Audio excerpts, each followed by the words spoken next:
কৃষ্ণ কৃষ্ণ শুধু শ্রী কৃষ্ণ, কৃষ্ণ বিনা কিছু না। মানুষের যেটা আদর্শ, মানুষের যেটা মনুষ্যত্ব, মনুষ্যত্ব কি? ব্রহ্মার পুত্র হচ্ছে মনু, সেই মনু থেকে তৈরি হয়েছে মানব জাতি। সেই মনুর যে সত্যটা, সেই সত্যটা যদি আমাদের মধ্যে থাকে তবে আমাদেরকে বলবে মনুষ্যত্ব।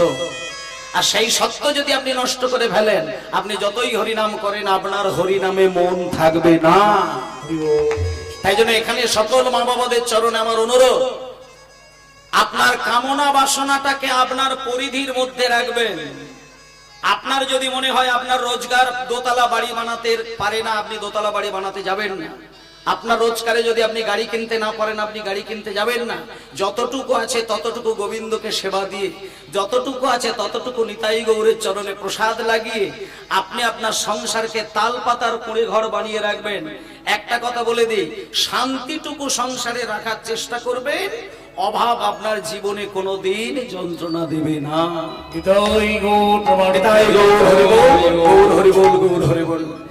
আজকে মানুষ ক্রমশ ক্রোধী হয়ে উঠছে কেবলমাত্র তার আকাঙ্ক্ষাটাকে পূরণ না করার জন্য।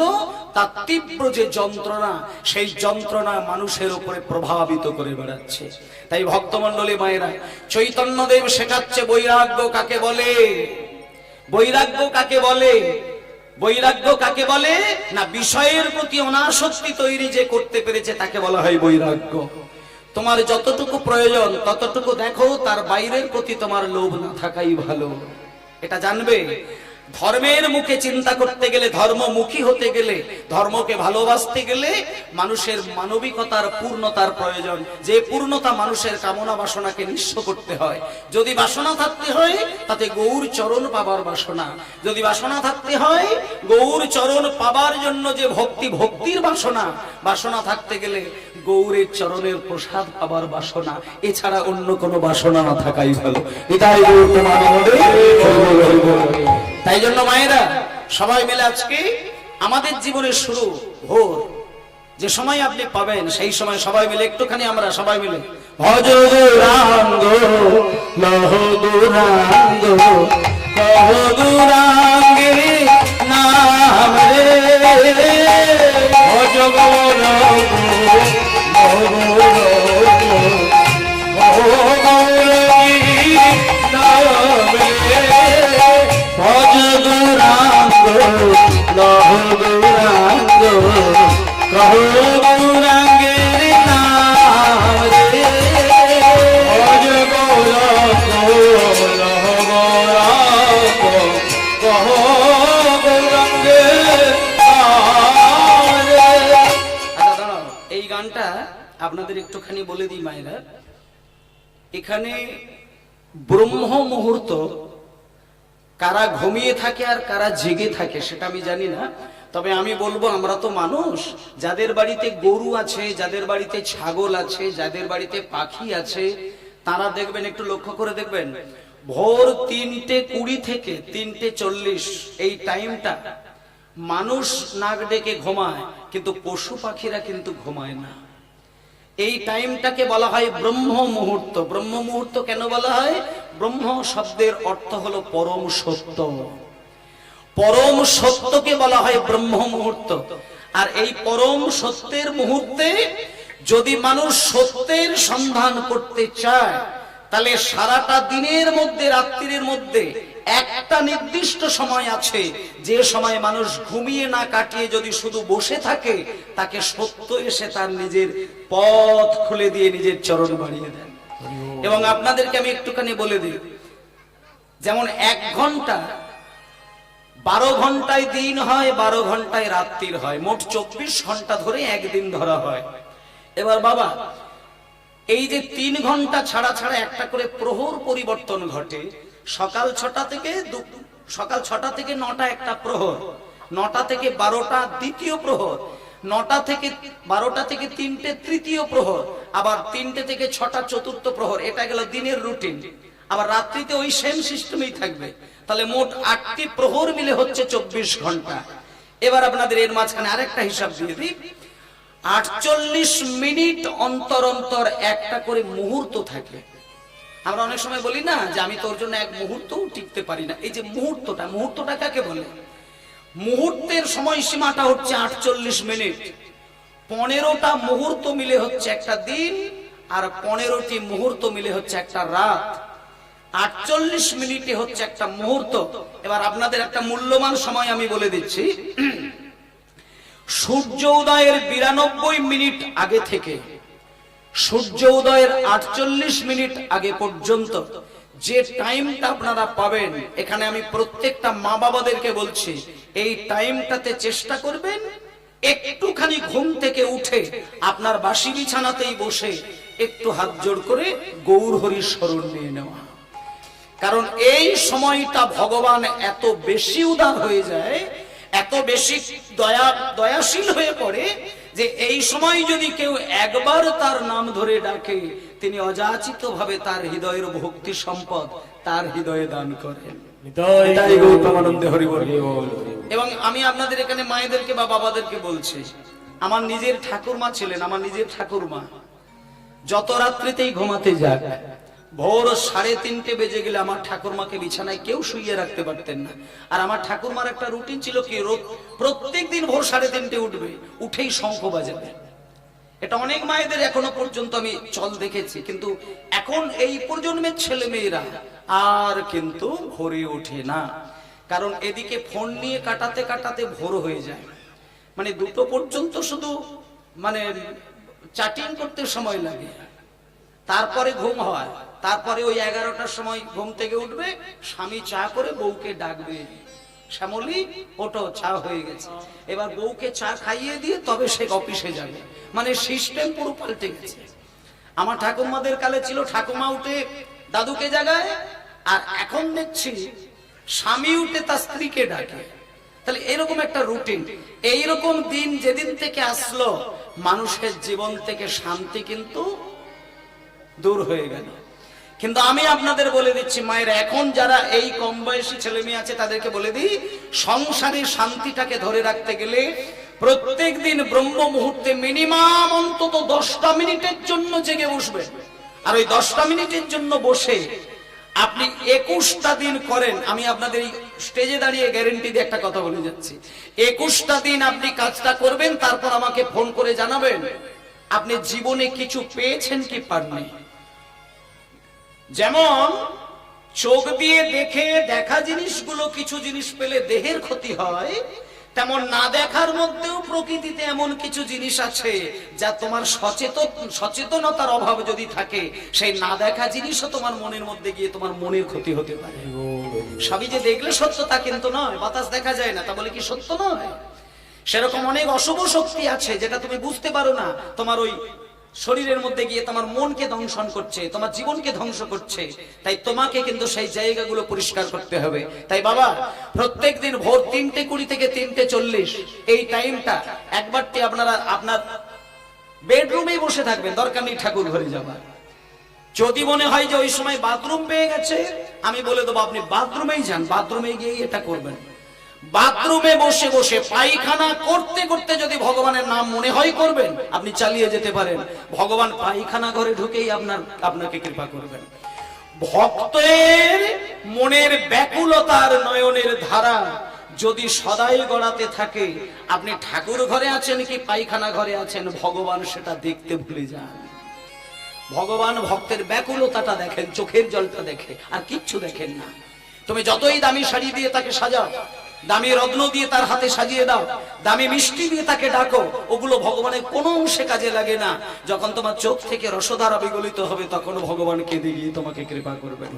তাই ভক্তমণ্ডলী মায়েরা, ভোর 3টের সময় উঠে 3:30 সময় উঠে আপনি যেটা করবেন, ভজ গৌরাঙ্গ লহ গৌরাঙ্গ লহ গৌরাঙ্গে নাম রে হরি হরি ভজ গৌরাঙ্গ লহ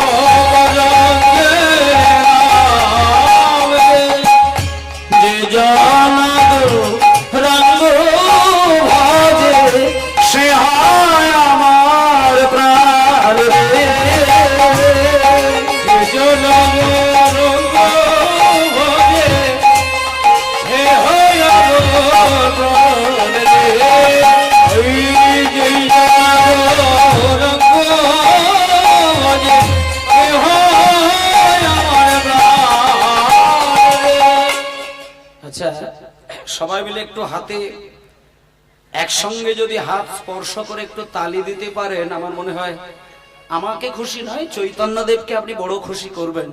এই যে আমরা হরিবোল বলি, হরিবোল এটা কেন বলি? হরিবোলটা বললে পরে অন্য কিছু নয়, চৈতন্যদেবের প্রীতিধ্বনি হিসেবে আপনি হরি করলেন। মানে হরিবোল বলা মানে চৈতন্যদেবের বুকে গিয়ে ধাক্কা দেওয়া হলো। ভক্ত যখন পথ হারায় আর অঝোর নয়নে যখন ভক্ত কাঁদেন, তখন কিন্তু ভগবান ছুটে এসে তার হাতটা ধরে পথ পরিষ্কার করে দেন। আর আপনি যদি সংসার সমুদ্রে থেকে হরিবোল বলে একবার কেঁদে ওঠেন, তাতে জানবেন আপনার ওই হরিধ্বনি প্রীতিধ্বনি হয়ে চৈতন্যদেবের হৃদয়ে ধাক্কা দেয়।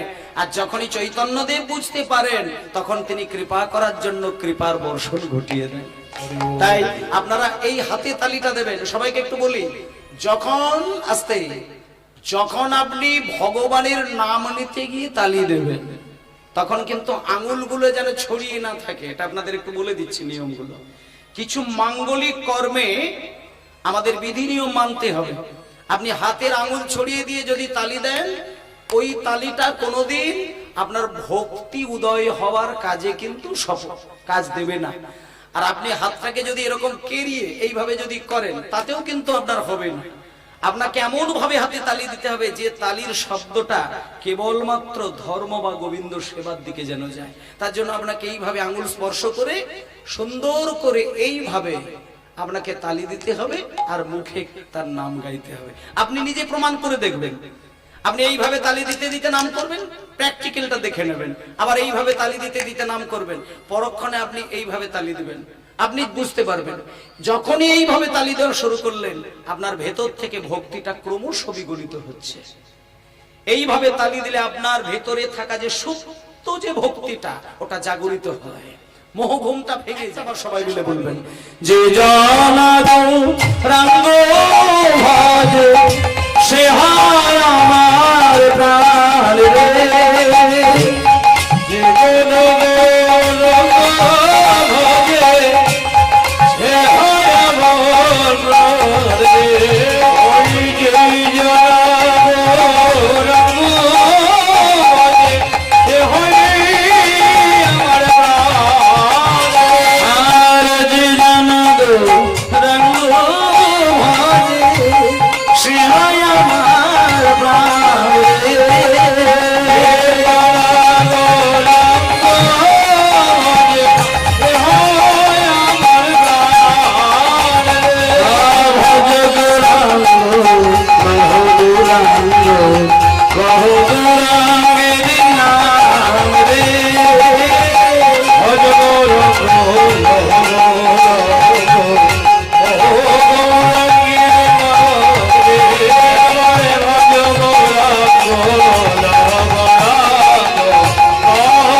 আজ আমরা এত সুন্দর একটা সাজানো ভগবান সেবা করার জন্য যে একটা মন্দির বানিয়েছে, আমাদের কাছে এই মুহূর্তটা কিন্তু মন্দির।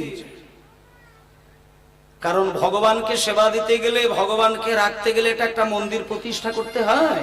হুমায়রা, মন্দিরে ভগবান থাকে আর গুহার মধ্যে বাঘ সিংহ থাকে। এই মুহূর্তে আমরা এই যে হরিবাসর, এটা হচ্ছে মহামন্দির।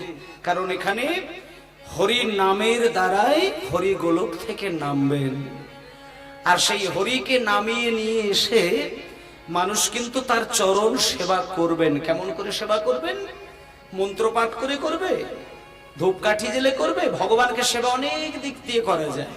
কেউ দেখবেন ভগবানকে সন্তানের মতন করে কোলে বসিয়ে নিয়ে তাকে ধুইয়ে দেয়, তাকে মুছিয়ে দেয়, তাকে দুধ খাইয়ে দেয়, ছানা খাইয়ে দেয়, ধুতি পরিয়ে দেয়, আবার ঘুম পাড়িয়ে দেয়, মশারি খাটিয়ে দেয়, আর এই সমস্ত কর্ম করে করে চোখের জলে তার আসন ধুয়ে দেয়, ওটাও সেবা।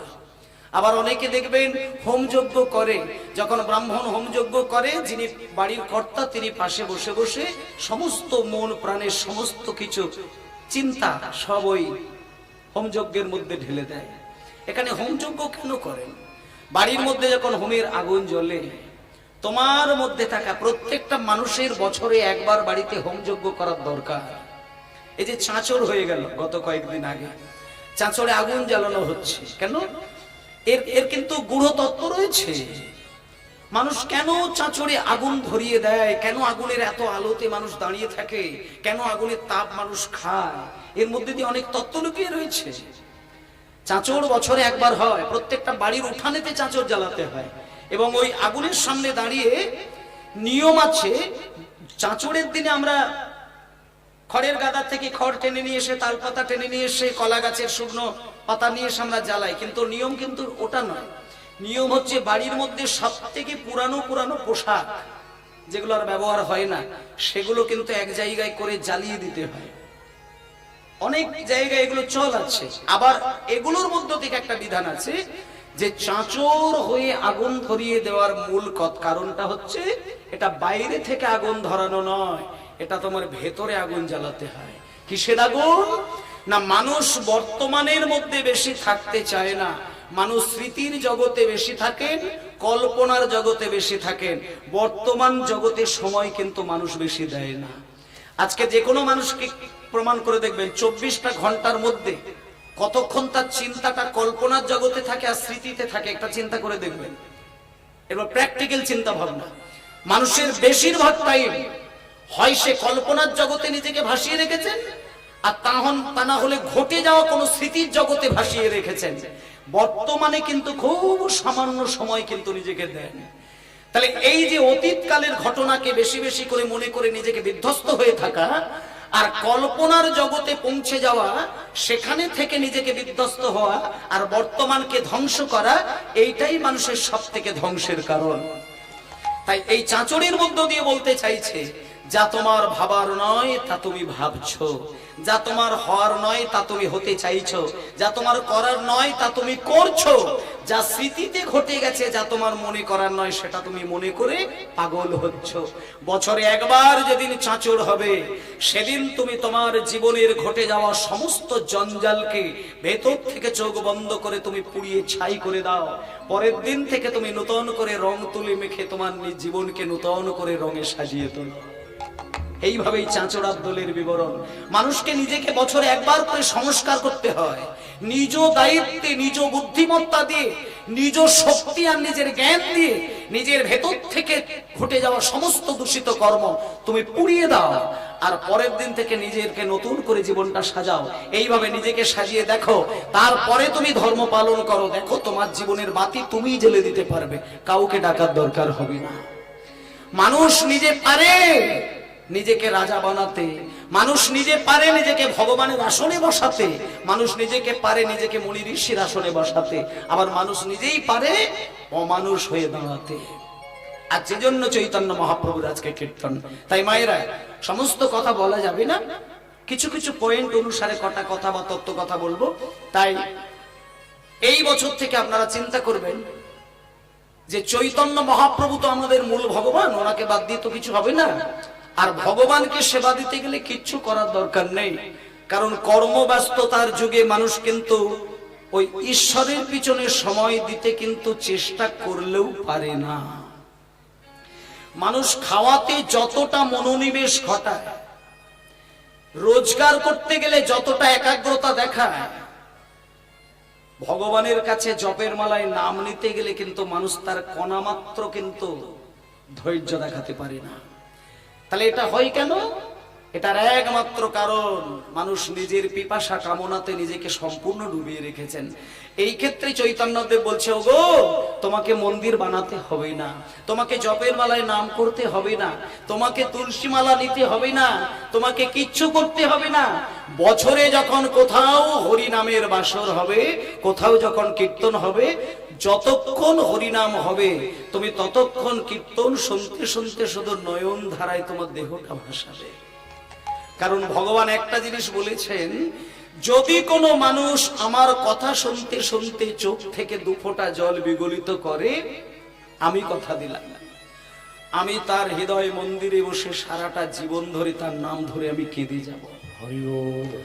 আর যদি কেউ আমার কথা বলতে বলতে জীবনটা ভাসিয়ে দেয়, সারা জীবন ধরে গোলকে বসে বসে আমি তার জন্য কাঁদবই কাঁদব। ভগবান তিনি বড় দয়াময়, ভগবানের মতো এত বড় দয়াময় কেউ নয়, কেউ নয়। ভগবান তিনি সংসারী মানুষদের জন্য যা বলেছেন সাধু সন্ন্যাসীদের জন্য তা বলেননি। ভগবান বলেছেন তুমি আমাকে ভালোবেসে একটা ফল দিতে সহজ হচ্ছে, ফল দাও, আমি কথা দিলাম। তুমি যদি আমার মন্দিরে প্লেট সাজিয়ে একটা আপেল কিনে নিয়ে এসে কুচিয়ে কুচিয়ে আমার নাম ধরে দিতে পারো, আমি কথা দিলাম আমি তোমার নৈবেদ্য সাজানো ফল আমি হাতে তুলে চিবিয়ে চিবিয়ে খাবো। এইবার তুমি যেহেতু সংসারী মানুষ, তোমার আজকে বাড়িতে টাকা আছে, কালকে তোমার কাছে নাও থাকতে পারে। অনেক সময় সংসারী মানুষের দেখবেন কিছু কিছু দিন এমনও এসে যায় যে দিনটা আপনি তজনজ করে তন্ন তন্ন করে খুঁজলেও দেখবেন বাড়িতে 10টা টাকাও পাওয়া যায় না। তখন তাহলে ভগবানকে আপনি কি দেবেন?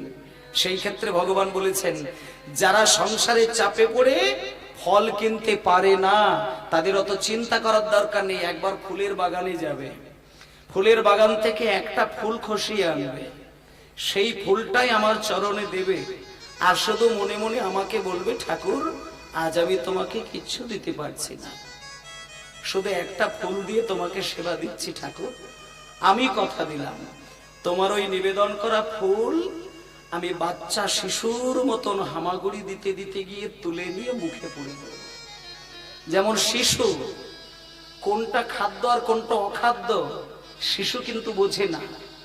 শিশুকে আপনি অমৃত দিলেও খাবে আর শিশুকে বিষ দিলেও সে খাবে, সে বোঝে না। তেমন ভগবান যখন ভক্তের ডাকে পৌঁছে যায়, ভক্তের কাছে ভগবান শিশুর মতন হয়ে যায়। সে জানে না আমায় কি খেতে দিয়েছে, শুধু ভগবান একটা দিকে পাগলের মতো তাকিয়ে থাকে, তোমার নয়নের জল। যখন তুমি ডাকতে গিয়ে ছচ্ছর করে দুফোঁটা নয়নের জলে তোমার বুক ভাসাবে, সেখানে যদি একটা গাছের ফুলও দাও, তোমার চোখের দিকে তাকিয়ে তাকিয়ে ভগবান হামাগুড়ি দিতে দিতে গিয়ে তোমার ওই নিবেদন করা ফুলটা তখন চিবিয়ে চিবিয়ে খাবে।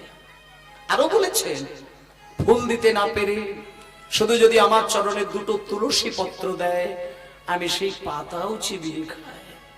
আর কিচ্ছু দিতে না পেরে শুধু যদি আসনে বসে আমার নাম নিতে গিয়ে কোনো ভক্ত কাঁদে, আমি কথা দিলাম সারাটা জীবন তার কাছে আমি নিজেকে বিক্রি করে দিই। তাই ভক্তমন্ডলী, বাবা মায়েরা, ভগবান তিনি পরিষ্কার করে বলে দিয়েছেন যে আমাকে কোনো কিচ্ছু দিতে প্রয়োজন বোধ করো না, শুধু আমার নাম ধরে শুধু তোমার ওই 2 চোখ দিয়ে টপ টপ করে 2 বিন্দু জল আমার চরণে দাও, আমি সারা জীবন তোমার কাছে নিজেকে বিক্রি করে দেব। তাই বাবা, ভগবান কিন্তু কাঙালেরই একমাত্র ভগবান। তুমি যদি রাজা হও, তোমার ওই রাজার চালের জ্বালা থেকে সরু সরু চালের ভাত, অন্ন, পরমান্ন ওসব ভগবান কোনোদিন তাকায় না।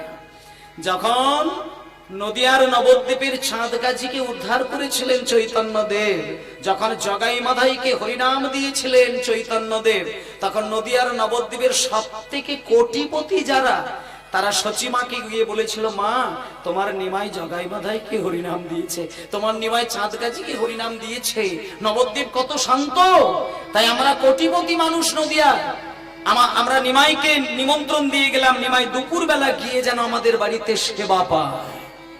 মায়েরা, নিমাই কিন্তু কোন কোটিপতি ভক্তের বাড়িতে কিন্তু যায়নি। নিমাই একজনের বাড়িতে গিয়ে সেবা পেয়েছিলেন, তিনি হলেন শ্রীধর পণ্ডিত। শ্রীধর গৌরহরির চরণে আত্মসমর্পণ করে দিয়ে বাজারে সবজির দোকান করেছিলেন। সবজির দোকান করে সবজি বিক্রি করে, আর যত যত ভালো ভালো সবজিগুলো প্রথমে আনেন, সব থেকে ভালো সবজিগুলোকে তুলে নিয়ে নিমাইয়ের জন্য পাশে রেখে দেন। যদি নিমাই আসে তো নিমাইকে দেয়, আর তা না হলে বাজারের শেষে সচিমাকে দিয়ে তবে শ্রীধর বাড়িতে যায়। কিন্তু সেই শ্রীধর একটা বাড়িতে কোনো মানুষ এসে গেলে একটা আসনে বসতে দেবে, সে আসনটুকু শ্রীধরের নেই। একটা গ্লাসে জল দিতে হবে, সেই গ্লাসটুকু শ্রীধর কিনতে পারে না। কিন্তু মহাপ্রভু কোন কোটিপতি লোকের বাড়িতে যায় না, শ্রীধরের বাড়িতে গিয়ে মাথা নিচু করে ভেতরে ঢুকে মাটিতে বসে ভাঙা গ্লাসে নিমাই জল খেয়ে নিমাই বাড়িতে এসেছিলেন। একমাত্র নিমাই তিনি কাঙালের ভগবান, তিনি কাঙালকে বড় ভালোবাসেন। যারা ভিক্ষে করে সামান্য কিছু ভোগ নিবেদন করে নিমাইকে দেয়, নিমাই পাগলের মতো ছুটে এসে তার প্রসাদ গ্রহণ করে। তাই ভক্তমন্ডলী মায়েরা, কিচ্ছু দিতে লাগবে না, কিচ্ছু নয়। আমরা যেহেতু সত্য যুগে জন্ম নিই না, ত্রেতা যুগে জন্ম নিই না, দাপরি জন্ম নিই না, কলিযুগে জন্ম নিয়েছি, আমরা রাজা হয়ে গেছি। আমাদের কোটি কোটি ভাগ্য ভালো যে আমরা কলিযুগে জন্ম নিয়েছি। একমাত্র কলিযুগে চৈতন্য মহাপ্রভু বলেছেন, কিচ্ছু করার লাগবে না, শুধু দু চোখ থেকে দুবিন্দু জল গড়িয়ে শুধু বলো হরি বল, হরি বল, আমি তোমাদের হৃদয়ে গিয়ে তোমাদের করুণা দেব। তাই জন্য মায়েরা, চৈতন্য মহাপ্রভু গোলক থেকে সেই প্রেম, সেই ভালোবাসা, সেই ভক্তি কেড়ে নিয়ে অযাচিত ভাবে বিনা স্বার্থে কলির মানুষকে দান করেছিলেন। আর সবাইকে ডেকে ডেকে বলেছিলেন, এসো ভাই সবাই মিলে গান গাই, কৃষ্ণ নাম হরি নাম, এসো ভাই হরি নামি গে কৃষ্ণ নাম হরি নাম, এসো গান গাই, কৃষ্ণ নাম হরি নাম, এসো ভাই নাম গাই, কৃষ্ণ নাম হরি নাম, চরাচরে বলো হরি হরি, বলো হরি, চরাচরে বলো হরি, চরাচরে বলো হরি, চরে বলো হরি, বলো নাম মধুর নাম, কৃষ্ণ নাম হরি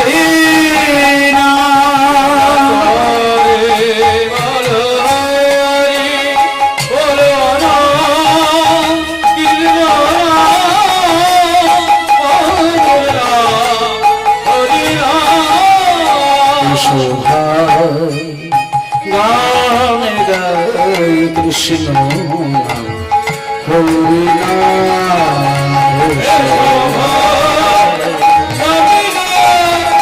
কৃষ্ণ নাম হরি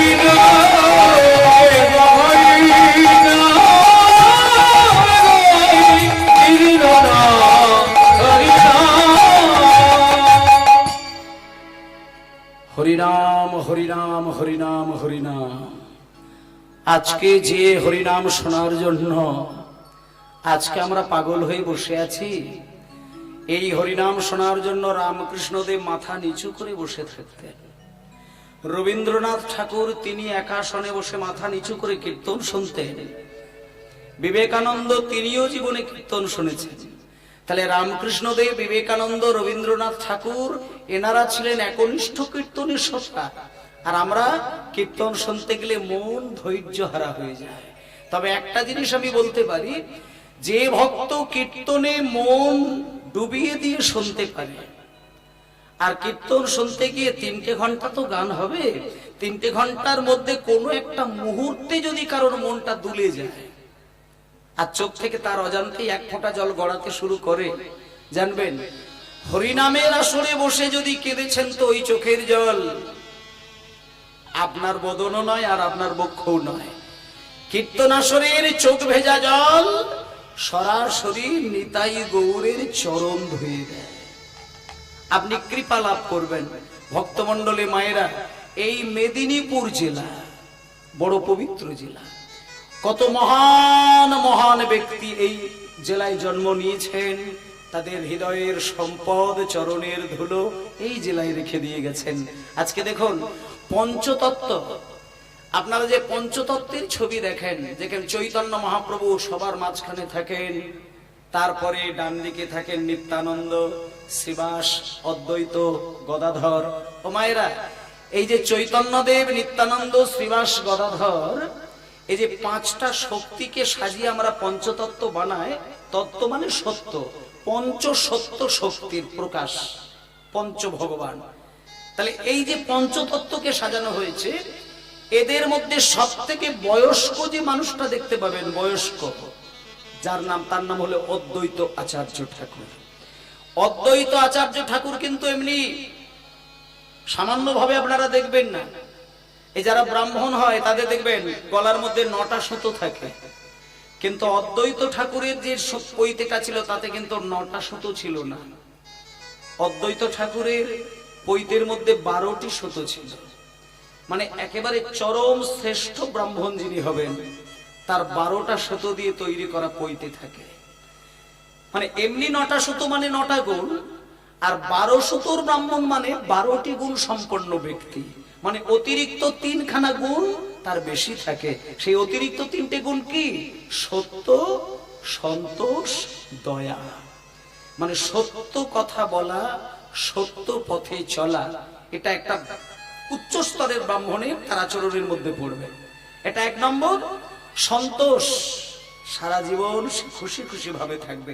আর দয়া, সবার উপরে তার দয়া। এটা অদ্বৈত ঠাকুরের ছিলেন। তাই সেই অদ্বৈত ঠাকুর এত দয়াবান কেন, এত খুশি কেন? তার কারণ আছে। আজকে যে অদ্বৈত ঠাকুরের কথা বলছি, সেই অদ্বৈত ঠাকুর জন্ম নিয়েছিলেন আপনাদের মেদিনীপুর জেলায়। তবে অদ্বৈত রূপেই জন্ম নেননি। অদ্বৈতের মধ্যে তো 2টো শক্তি রয়েছে।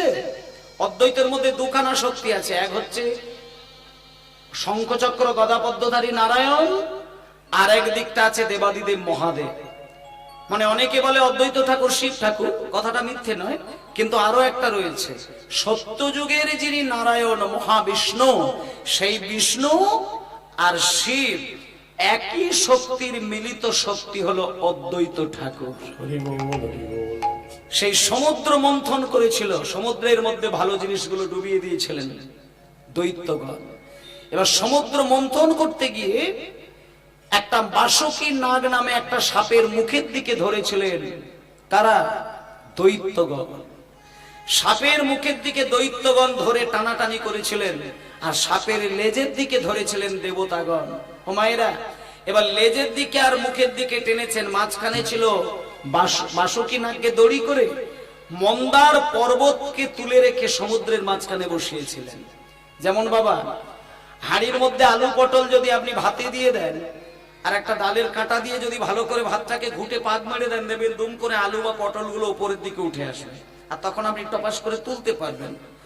তা যখন মা লক্ষ্মী দেবীকে পাতালে সমুদ্রের তলায় নিয়ে গেলেন, ইন্দ্রের হাতি ঐরাবত তাকে নিয়ে গেলেন, এরকম কল্পবৃক্ষ তাকে নিয়ে গেলেন, ভালো ভালো জিনিসগুলো যখন দৈত্যগণ সমুদ্রের তলায় ডুবিয়ে দিলেন, দেবতাগণ একটা মিটিং তৈরি করলেন।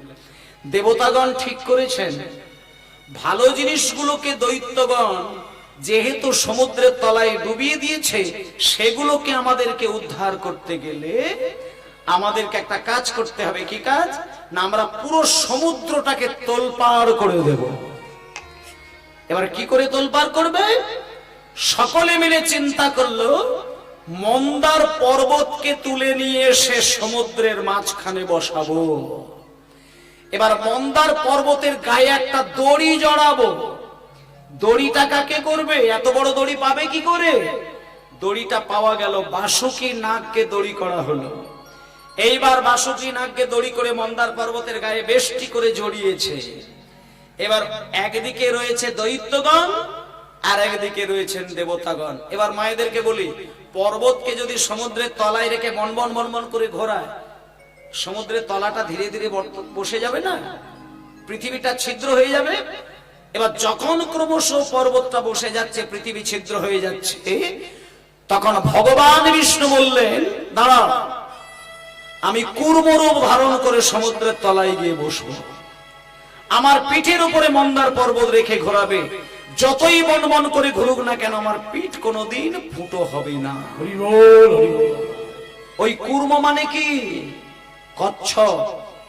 কচ্ছপের পিঠের উপরে রেখে আজকে ভগবান বিষ্ণু কচ্ছপ রূপ ধারণ করলেন, তার পিঠের উপরে মন্দার পর্বতটাকে চাপালেন, তার গায়ে বাসুকি নাগকে দড়ি করে বেষ্টি করে জড়ালেন, মুখের দিকে দাঁড়ালেন দৈত্যগণ, আর লেজের দিকে দাঁড়ালেন দেবতাগণ। এবার দেবতাগণ যখন টানছে, অসুররা তখন একটু ঢিল দিচ্ছে, যখন এবার অসুররা টানছে, দেবতারা ঢিল দিচ্ছে। এইভাবে টানাটানি টানাটানি করতে করতে করতে করতে নানান কিছু জিনিস উঠলো বটে, সবার শেষে উঠে গেল অমৃতের কলসি। হরি বল। বাবা, এবার যখন অমৃতের কলসিটা শেষকালে উঠলো না, তখন দৈত্যগণ করেছে কি, সাপটাকে ছেড়ে দিয়ে মারপিট লেগে গেল। অমৃতটা আমরা আগে পেট ভরে খাবো, তারপরে দেবতারা খাবে। এবার দেবতারা বলছে, কেন তোমরা আগে পেট ভরে খাবে কেন? দৈত্যগণ বলছে, খাবো না, আমরা সাপের মুখের দিকে ধরেছিলাম, সাপ যত রেগে গিয়ে বিষ ছুঁড়েছে আমাদের গায়ে ছিটকেছে, অমৃত আগে আমরা খাবো তবে তোমরা খাবে। দৈত্যগণ বলছে আমরা আগে খাবো, দেবতাগণ বলছে আমরা আগে খাবো। দেবতাগণ বলছে আমরা আগে খাবো, দৈত্য বলছে আমরা আগে খাবো। এবার বলুন, ঝামেলা তৈরি হয়ে গেলে শেষে তো অমৃতের হাঁড়িটা ভাঙাভাঙি হয়ে গিয়ে তো মাটি হয়ে যাবে। এমন সময় ভগবান বিষ্ণু ভাবলেন, না না না না না, দাঁড়াও দাঁড়াও, আমি বরং একটা কাজ করি, আমি বরং সুন্দর করে একটা নারী মূর্তি ধারণ করি। হোমায়রা, দৈত্য যতই রাগী দৈত্য হোক না কেন, যতই রাগী দৈত্য হোক, সুন্দরী নারী দেখলে দৈত্যের মন একটু গলে যায়। এখন দৈত্যগণ যত বলছে আমরা আগে খাবো, ভগবান বিষ্ণু ভাবলেন, দাঁড়ান, ওদেরকে বোঝাতে লাগবে। আর বোঝাতে গেলে আমি বিষ্ণু রূপে গেলে হবে না, আমাকে একটা সুন্দরী নারী রূপ ধরতে হবে, মোহিনী রূপ ধরতে হবে। এই বলে সুন্দরী নারীর রূপ ধারণ করে যখনই যাচ্ছে, হোসে যায়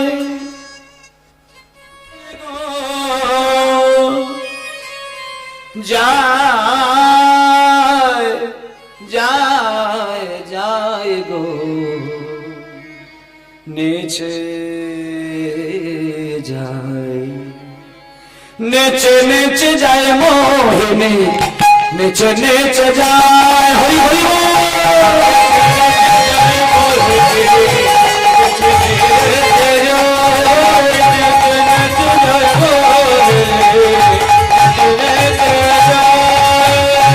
নেচে নেচে যায় মোহিনী, নেচে নেচে যায় মোহিনী,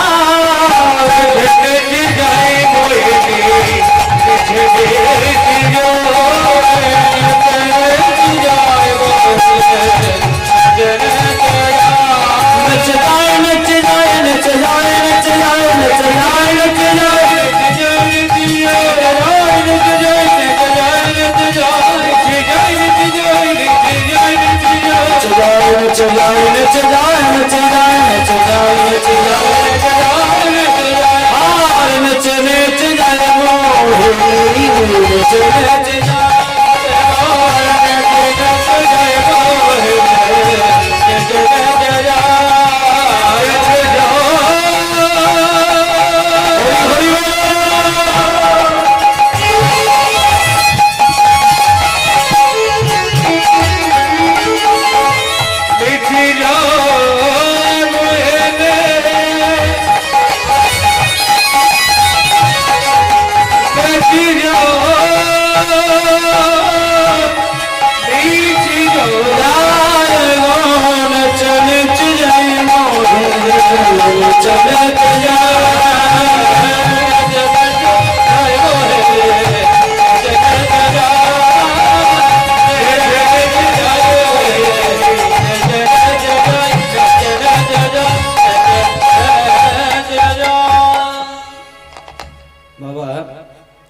যখনই আজকে মোহিনী আস্তে আস্তে যখনই সুন্দরী একটা নারী রূপ ধারণ করে মোহিনী এসে দাঁড়িয়েছে দৈত্যদের সামনে, সঙ্গে সঙ্গে দৈত্যগণ বলছেন, কে গো তুমি?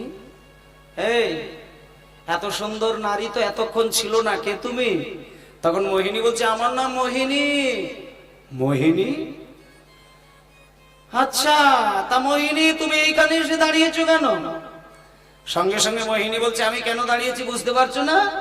তোমরা যে ওই অমৃতের কলসিটা নিয়ে একটা ওই ঝগড়া তৈরি করেছো, ওই অমৃতটাকে ভাগাভাগি করে দেওয়ার জন্য আমি এসেছি। যখনই বলেছি অমৃত ভাগাভাগি করার জন্য এসেছি, তখন এইবার মোহিনী বলছে, হ্যাঁ আমিও তো সেটাই বলতে চাইছিলাম। আমিও বলতে চাইছি, তোমরা যেহেতু সাপের মুখের দিকে ধরেছিলে, তাই আমিও বলতে চাই অমৃতটা তোমরা আগে খাবে, তারপরে দেবতারা খাবে। আস্তে আস্তে আস্তে আস্তে আস্তে আস্তে তোমরা আগে খাবে, তারপর দেবতারা খাবে। তখন এইবার আস্তে মায়েরা এদিকে দেখুন। তারপরে এবার মোহিনী বলছেন, মানে ভগবান বিষ্ণু তো মেয়ের রূপ ধারণ করেছে, একটা নারী রূপ ধারণ করেছে। ভগবান বিষ্ণু বলছেন, হে দৈত্যগণ, আমি তোমাদেরকে একটা কথা বলবো। আমারও বিচারে যেটা মনে হয়, যারা সাপের মুখের দিকে ধরে টানাটানি করে তাদেরই অমৃতটা আগে খাবার অধিকার। কিন্তু আমি তোমাদের ভালোর জন্য একটা কথা বলবো, শোনো, আমার কথাটা শোনো। দেবতারা কিন্তু একটা নিয়ম তৈরি করেছে, এটা কি তোমরা জানো? কি নিয়ম? দেবতারা বলেছে, যারা অমৃত আগে খাবে তারা পেট ভরে, তারা অল্প অল্প খাবে, আর যারা শেষকালে খাবে তারা পেট ভরে খাবে। হরি বল, হরি বল। তা হে দৈত্যগণ, আমি তোমাদের একটা কথা বলি, তোমরা যদি আগে অমৃত খাও তাহলে কিন্তু তোমাদের ওই ছিটে ফোঁটা অমৃত খেতে হবে, আর যারা শেষকালে খাবে তারা পেট ভরে খাবে। সেজন্য একটা কথা আমি বলবো, আমি বরং মনে করি তোমরা একটু চুপ করে বসো, দেবতাদেরকে বরং ওই ফোঁটা ফোঁটা করে খাইয়ে দিই, তারপরে তোমাদেরকে একবারে ঢালুয়া দিয়ে দেবো, একবারে আসন পেতে পেট ভরে তোমাদের খাইয়ে দেবো। এবার মায়েরা দেখুন, যখনই মোহিনী বলেছে যারা আগে খাবে অল্প খাবে, যারা শেষে খাবে পেট ভরে খাবে, তখন দৈত্যগণ বলছেন, মোহিনী এইরকম একটা নিয়ম তৈরি হয়েছে, তাহলে একটা কাজ করো, দেবতাদেরকে বরণ আগে দিয়ে দাও, তারপরে আমরা ততক্ষণে একটু খিদে তৈরি করি, পেট ভরে অমৃত খাবো। ব্যাস, যখনই দৈত্যগণ এই কথাটা বলে দিয়েছে, তখন এইবার মোহিনী বলছেন, হে দেবতাগণ, তোমরা সবাই একটু লাইন দিয়ে দাঁড়াও তো, আমি তোমাদেরকে অমৃত বন্টন করব। ও মায়েরা, আমাদের হিন্দু সনাতন ধর্মে দেবতা কয়জন? এমনি একটা সহজভাবে আমরা কি বলি, 33 কোটি দেবতা। এবার 33 কোটি দেবতা যদি লাইন দিয়ে দাঁড়ায়, লাইনটা এখান থেকে শুরু করলে কত দূর হবে? 33 কোটি দেবতার লাইন এইখান থেকে যদি সন্ধ্যা থেকে যদি শুরু করা হয়, আমার তো মনে হয় কত দূর যাবে হিসাব করা যাবে না, পুরীর মন্দির টপকে চলে যেতে পারে। 33 কোটি দেবতা। এইবার 33 কোটি দেবতা যখন বিরাট একটা লাইন দিয়েছে, এবার মায়েরা বলি, দৈত্যগণ চুপচাপ ছিলেন, তারা শেষে খাবে বেশি খাবে বলে, কিন্তু সব দৈত্য তো সমান নয়। ওই হাজার হাজার দৈত্যদের মধ্যে একটা কালপিট দৈত্য ছিল, খুব বুদ্ধিমান দৈত্য, খুব কূটচক্রী দৈত্য। সে বেটা মনে মনে চিন্তা করছে, আচ্ছা মোহিনী যে বললেন যারা আগে খাবে কম খাবে, শেষে খাবে পেট ভরে খাবে, কথাটা যুক্তি আছে। তবে এমনও তো হতে পারে যে যা লাইন দেখতে পাচ্ছি, অল্প অল্প দিতে দিতেই যদি শেষ হয়ে যায়, তাহলে পাবো কি করে? অল্প দিতে গিয়েই যদি হাঁড়ির সমস্ত অমৃত শেষ হয়ে যায়, তখন আর আমরা পেট ভরে পাবো কি করে? তখন ওই মোহিনী, ওই যে দৈত্যগণ দেবতাগণ দাঁড়িয়েছিলেন, ওই দেবতাগণের মধ্যে একটা দৈত্য, খুব কূটচক্রী দৈত্য, সে বেটা করেছে কি, দেবতার রূপ ধারণ করে এসে একেবারে সুন্দর করে দেবতাদের লাইনের মধ্যে হাত পেতে দাঁড়িয়ে পড়েছে। এবার যেই দেবতাদের লাইনের মধ্যে দাঁড়িয়ে পড়েছে, এবার মোহিনী তো অত শত দেখে না, সে তো এক এক করে চামচে করে অমৃত দিচ্ছে। দিতে দিতে দিতে দিতে দিতে দিতে যখন ওই দেবতারূপী দৈত্যের হাতে ঢেলে দিয়েছে, সঙ্গে সঙ্গে ওপর থেকে ভগবান তুমি অমৃত দিও না, অমৃত অমৃত দিও না, অমৃত দিও না, চেয়ে দেখো ওর বদন পানে, ও যে দেবতা নাই, তুমি ওকে অমৃত দিও না। কে কে কে তুমি? কে তুমি আমার কাজে উপর থেকে বাধা দিলে? উপর থেকে চন্দ্র আর সূর্য একসঙ্গে বলে উঠলেন মোহিনীকে, মোহিনী তুমি লক্ষ্য করলে না, তুমি এই মাত্র যার হাতে অমৃতটা দিলে ও কিন্তু দেবতা নয়, ও দৈত্য। খেয়াল করে দেখো, দেবতা যদি হবে তার ছায়া মাটিতে পড়বে না, দেবতা যদি হবে তার চোখের পলক পড়বে না, দেবতা যদি হবে তার দাঁতগুলো অত বড় বড় হবে না। সঙ্গে সঙ্গে মোহিনী করেছে কি, অমৃত তো তখন দিয়ে ফেলেছে, এবার হঠাৎ করে দেখতে গিয়ে দেখছে তাই তো, দেবতা যদি হবে তার দাঁত তো এত বড় হবে না, দেবতা যদি হবে তার ছায়া তো কালো হয়ে পিছন দিকে মাটিতে পড়বে না। তবে কি কোনো দৈত্য ছলনা করে অমৃত নিতে এসেছে? সঙ্গে সঙ্গে মোহিনী সুদর্শন চক্রকে আহ্বান করে ওই চক্র এসে ওই দৈত্যটার গলা কেটে দ্বিখণ্ডিত করে দিল। কিন্তু মায়েরা, ইতিমধ্যেই দৈত্যটা কিন্তু খুব চালাক, অমৃত দেওয়ার সঙ্গে সঙ্গেই কিন্তু চেটে নিয়েছে। আর কেউ যদি একবার অমৃত জিভে ঠেকিয়ে দেয় সে কিন্তু আর প্রাণে মরে না। যখনই বিষ্ণু চক্র দিয়ে দ্বিখণ্ডিত করে দিলেন, তার গদ্দানটা কেটে একদিকে পড়লো, দেহটা একদিকে পড়ে গেল। এই মুন্ডু যেদিকটা পড়লো সেটার নাম হয়ে গেল রাহু, আর ধর যেদিকটা পড়লো সেদিকটার নাম হয়ে গেল কি, কেতু। হৃদয় গৌর প্রেমানন্দে। ওই জন্য মায়েরা দেখবেন, রাহুর দশা যদি কারোর জীবনে আসে তাহলে সে কোনোদিন সঞ্চয় করতে পারে না, সব জলাঞ্জলি হয়ে যায়। তার কারণ রাহুর গলা কাটা, সে খেতে জানে, ধারণ করার ক্ষমতা তার নেই। আর কেতুর দশা যদি হয়, কেতুর দেহ রয়েছে, কেতুর হাত পা রয়েছে, সে ছুটতে জানে কিন্তু তার চোখ নেই, সে দেখতে পায় না। কেউ যদি কেতুর দশায় পড়ে, জীবনে অনেক কিছু করার জন্য ছুটবেন কিন্তু বারবার কিন্তু দুমদাম খাতে পড়ে যাবে। হৃদয় গৌর প্রেমানন্দে। তাই জন্য একটা কথা বলে যে, রাহু আর কেতুর দশায় যদি কোনোদিন মানুষ পড়ে যায়, আপনি দেখবেন কেতুর দশায় পড়লে আপনি সবসময় খাতে পড়বেন, হোঁচট খাবেন, সমুদ্রে পড়ে যাবেন, গর্তে পড়ে যাবেন। আর রাহুর দশায় পড়লে শুধু অর্থ ব্যয় হয়ে যাবে। এই দুটো জিনিস থেকে সাবধান।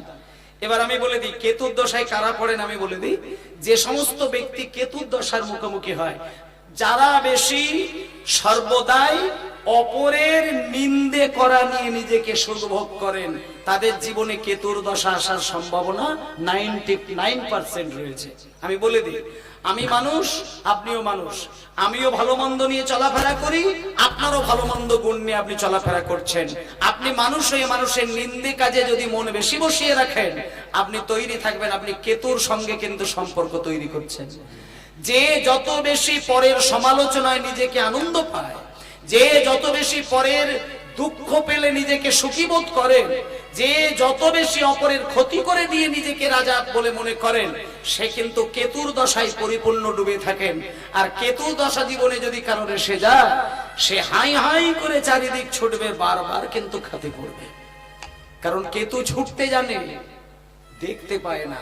তাই কেতুর দশা মানেই তাকে খাতে পড়তে হবে। তাই সাবধান, কেতুর দশা থেকে সাবধান। এগুলো কিন্তু সত্য কথা, এগুলো এমনি নিছক রঙ্গ তামাশার কথা নয়। তাই মানুষের চলাফেরাটা কিন্তু কারণ নিন্দে কথা ভাবা নয়, মানুষের চলাফেরাটা কিন্তু মানুষের ক্ষতির জন্য নয়। একটা মানুষ সব সময় মানুষের মানবিকতা, সমাদর, বোধ, জ্ঞান রেখে চলা উচিত। এটাই কিন্তু ধর্ম শিক্ষা দেয়। এবার দেখুন, রাহু আর কেতুকে বধ করে দিয়ে এবার চললো দেবতাদেরকে অমৃত দেবার জন্য। এবার সমস্ত দেবতাকে অমৃত দেবার পরে সবার শেষকালে দাঁড়িয়েছিলেন কে? সব শেষে একেবারে 33 কোটি দেবতার একদম শেষকালে দাঁড়িয়েছিলেন। বিরাট বড় তার জটা, ছাই ভস্য মাখা, একটা বাঘের ছাল। তিনি কে? তিনি হলেন দেবাদিদেব মহাদেব। এবার দেবাদিদেব মহাদেব কিন্তু হাত পেতে দাঁড়িয়েছিলেন, কিন্তু মোহিনী যত সামনে আসছে, দেবাদিদেব মহাদেবের হাতটা তো ধীরে ধীরে নেমে যাচ্ছে। হাতটা পুরো নেমে গেল, মোহিনী সামনে এসে দাঁড়ালো। মোহিনী অমৃত দিতে যাবে বলে হাতা তুলেছে, কিন্তু ওই ভোলানাথ কিন্তু আর ওই দিকে তাকায় না, ভোলানাথ সমানে কিন্তু মোহিনীর মুখের দিকে তাকিয়ে আছে, আর মনে মনে চিন্তা করছে কে কে রে বাবা, আমার ঘরের দুর্গা তো এত সুন্দরী নয়। এই নন্দে,